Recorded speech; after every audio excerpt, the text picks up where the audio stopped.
ស្វាគមន៍ការត្រឡប់មកវិញនេះគឺជាវីដេអូទី2របស់ខ្ញុំហើយថ្ងៃនេះយើងនឹងស្វែងយល់ពី Figma interface ដែលនៅក្នុងវីដេអូមុនយើងបានបង្កើត first file ហើយរៀនគូពី sample shape ហើយ add text ហើយឥឡូវហ្នឹងយើងនឹងចាប់ផ្ដើមdesign តែដំបូងយើងត្រូវស្វែងយល់ពី workspace layout សិនដែលមាន toolbar panel ហើយ how to framework តោះយើងចាប់ផ្ដើមឥឡូវហ្នឹងយើងមើលមក toolbar នៅកណ្ដាលនេះគឺជា move tool ឬយើងទៅសេអក្សរនៅលើ keyboard យើងដាក់ V ទៅវានឹង move វិញនេះហើយនេះគឺជា hand tool នេះគឺជា scale tool ដែលអាចឲ្យយើងព្រីព្រម project របស់យើងបានហ្នឹងហើយចំណែកឲ្យ hand tool នេះសម្រាប់ឲ្យយើងmove frame នៅលើផ្ទៃអេក្រង់របស់យើងទាំងមូលហ្មងចំណែកអានេះគឺជា frame tool យើងទៅសេវាជាអក្សរ F ក៏បានពេលយើងចុចទៅវានឹងមាន frame ជាច្រើនហើយនេះគឺជា shape tool វាមានដូចជា rectangle ឬយើងអាចទៅសេជា R line L arrow នេះជា shift L ellipse នេះO ទៅពេល polygon star នេះអត់មានទេយើងត្រូវចុចវាឲ្យជ្រើសមកបើសិនជាយើងចង់ជ្រើសវាអីចឹង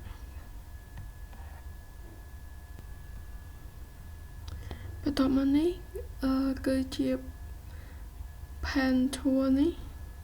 correction tool pen tool សម្រាប់គូ custom shape ហើយ pencil tool នេះគឺសម្រាប់ freehand sketch យើងគូដៃរបស់យើងហើយកន្លែងនេះគឺ text tool ឬយើងទៅសេជាអក្សរ T នេះមកវានឹងចេញ text ដើម្បីយើងទៅសេនៅលើ project របស់យើងហើយនេះគឺជា comment tool ឬយើងទៅសេអក្សរកាត់ទៅជា C យើង comment នៅកន្លែងណាមួយនៃ project របស់យើងកន្លែងនេះសម្រាប់យើងសម្រាប់ action យើងអាចនេះជា add plugin អីផ្សេងដូចយើង add icon ឬក៏អីផ្សេងនៅកន្លែងហ្នឹងឯង plugin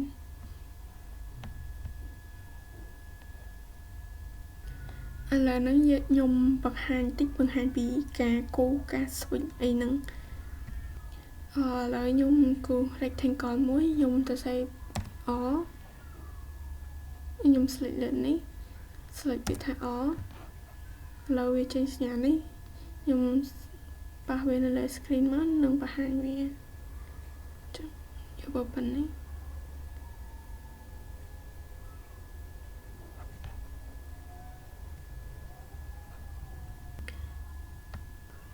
តបមកឃើញប៉ុណ្ណឹងហើយ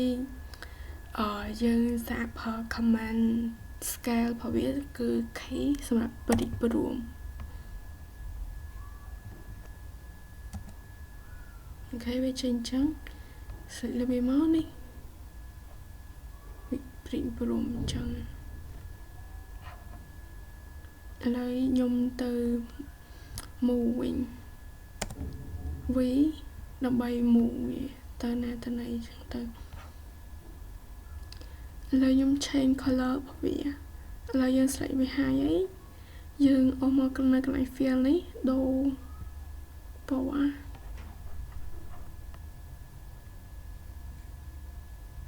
បានប៉ុណ្ណេះអូខេដូរពណ៌គឺអញ្ចឹងនេះយើងចង់បានស្រាលយើងគូសមកនេះក៏បានដែរចង់បានដិតគូសមកគិននេះចង់បានហាញស្រាលគូសមកបន្ថយវា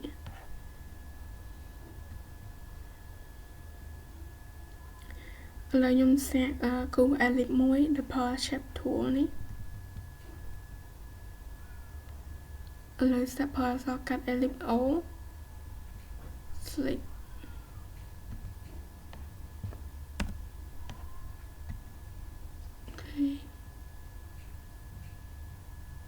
នឹងដូរពណ៌ដែរ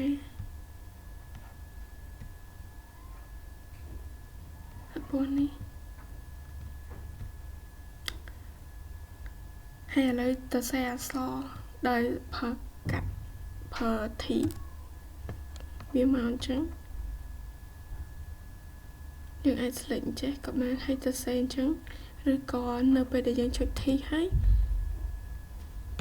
no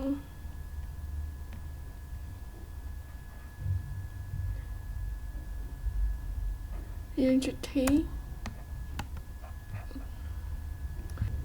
យើងចុច T ហើយយើងទៅសេមក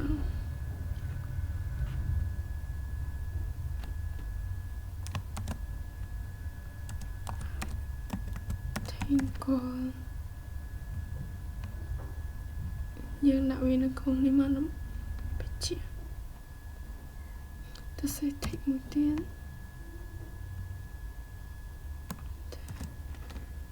អេលី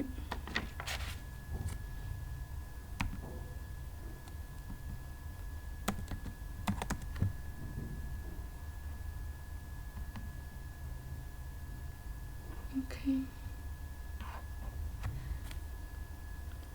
ហើយឥឡូវយើងមកមើលនៅកន្លែង last panel របស់យើងនេះវាជាកន្លែងដែលយើងឃើញ list of every object នៅក្នុង file របស់យើងមានដូចជា shape មាន type អីហ្នឹងហើយយើងអាច rename វាទៅជាអីក៏បានដែរដោយ double click លើវា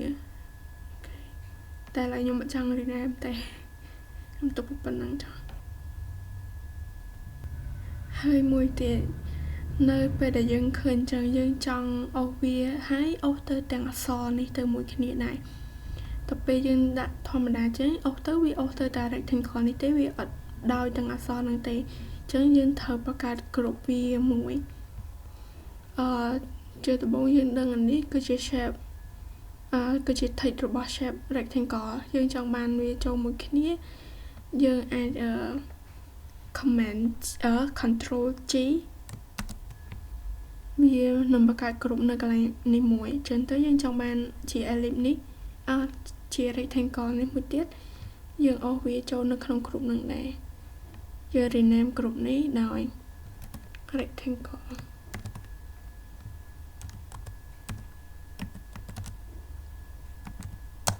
ក្រុមអូខេឥ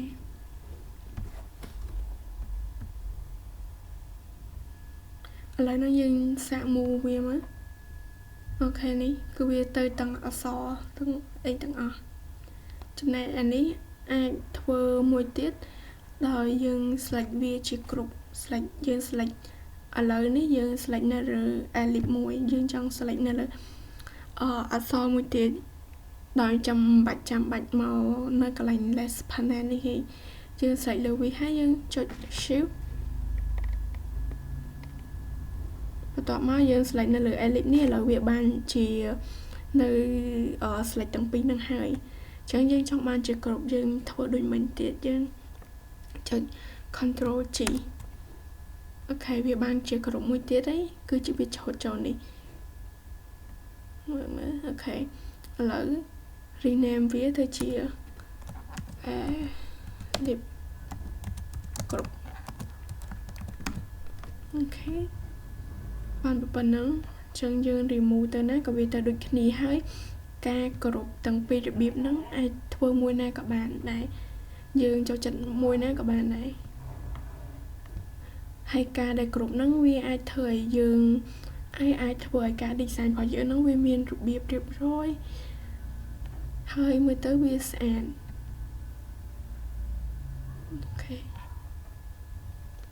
ហើយវាក៏ងាយស្រួលប្រើដែរនៅពេលដែលយើងបង្កើតអីផ្សេងយើងចង់ឲ្យវា move នៅក្នុងគ្រប់តែមួយអញ្ចឹងយើងអាចធ្វើអញ្ចឹងបានដូចគ្នាហើយបើសិនជាយើងអត់ចង់ឲ្យគេ move វាទៅណាទៅណីទេយើងចុចលើវាមកនេះនៅកន្លែងសញ្ញា lock នេះគឺយើង lock កុំឲ្យវា move ទៅណាទៅណីអូខេគឺ move អត់បានទាំងអស់ ហើយបើសិនជាយើងចង់ឲ្យវាយើងចង់បិទវាកុំឲ្យមានតែគេឃើញអីចឹងយើងចុចសញ្ញារូបផ្នែកនេះគឺវា visible ទៅហ្មងវាបាត់ទៅហ្មងបើសិនជាចង់ឲ្យវាមកវិញយើងគ្រាន់តែចុចបើកផ្នែកហ្នឹងមកវិញមកវាមកវិញហើយកន្លែងនេះយើងចុចដោះសើមកគឺយើងអាច move ទៅណាក៏បានដែរអូខេនេះហើយឥឡូវខ្ញុំចង់បាន rectangle មួយទៀតចង់បានពណ៌ផ្សេងចង់ឲ្យវាមាន drop shadow ហើយនឹងមានកម្រាស់នៅខាងខែវដាក់ border ឲ្យវាចឹងទៅយើងត្រូវធ្វើមិនដូចគ្នាទេឥឡូវខ្ញុំមកកន្លែងនេះខ្ញុំចុចពាក្យថា all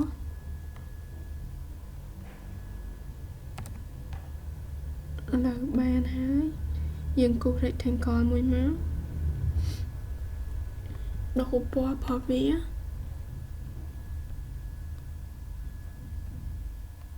ហើយស្តៀងគ្នាណាហើយយកពណ៌ក្រួយហៀងក្រួយនេះចុះខ្ញុំចង់បាន drop shadow ខ្ញុំ add នៅកន្លែង stroke នេះ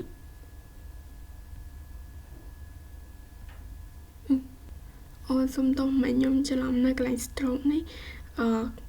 គឺសម្រាប់យើង add border របស់វា border នៅខាងក្រៅខាងក្រៅ rectangle ផងហ្នឹង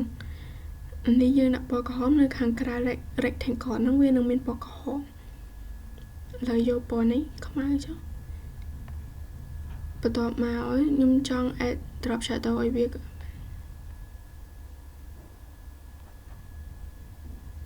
្ញុំ add នៅកន្លែង effect នេះ drop shadow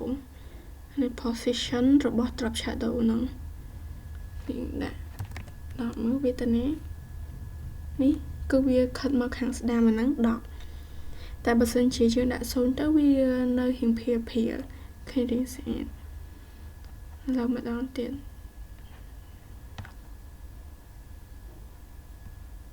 ចុចនៅកន្លែងនេះដើម្បីដូរយើងដាក់0វិញមក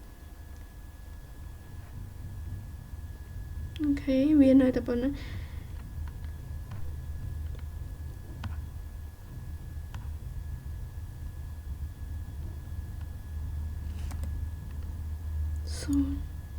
នេះគឺជាកម្រិត blur របស់វា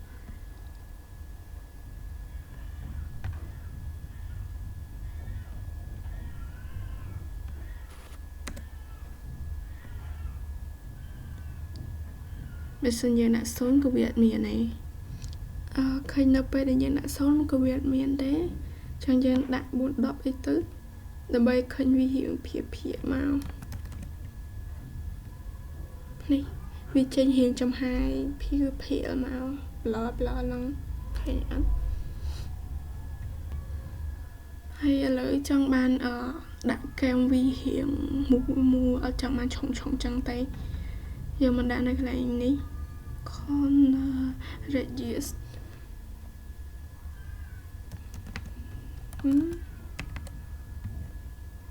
ដើម្បីមកវាចេញមិននេះវាចេញចឹងឥឡូវហ្នឹងបើសិនជាយើងចង់ add text មួយទៀតតែ text ហ្នឹងដាក់នៅក្នុងកន្លែង rectangle នេះយើងចុចពាក្យនេះឬក៏យើងអត់ទេយើងចុចពាក្យអក្សរ T ក៏វាមកដែរឥឡូវនេះវាមកកន្លែងអក្សរហ្នឹងទៅចុចពាក្យសេថា Hello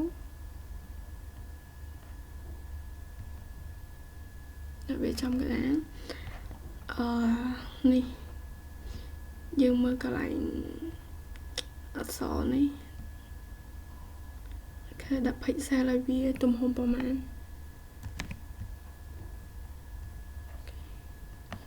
ស្លេតាមនឹងមកចង់ដូរពណ៌ស្លេចវាហើយដូរពណ៌កន្លែង fill នេះ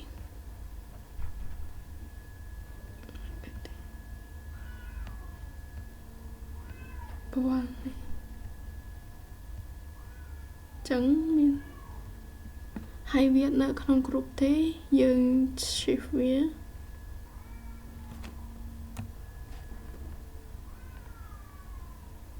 select វាហើយម្ដងទៀត shift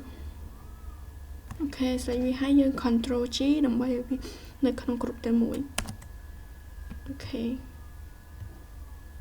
វាបាននៅក្នុង group តែមួយដូចជា2មិញដែរយើងចង់ទៅណាក៏វាទៅតាមយើងដែរជំរាបតែប៉ុណ្្នឹងទេនៅក្នុងវីដេអូហ្នឹងជួបគ្នានៅវីដេអូក្រោយបាយបាយ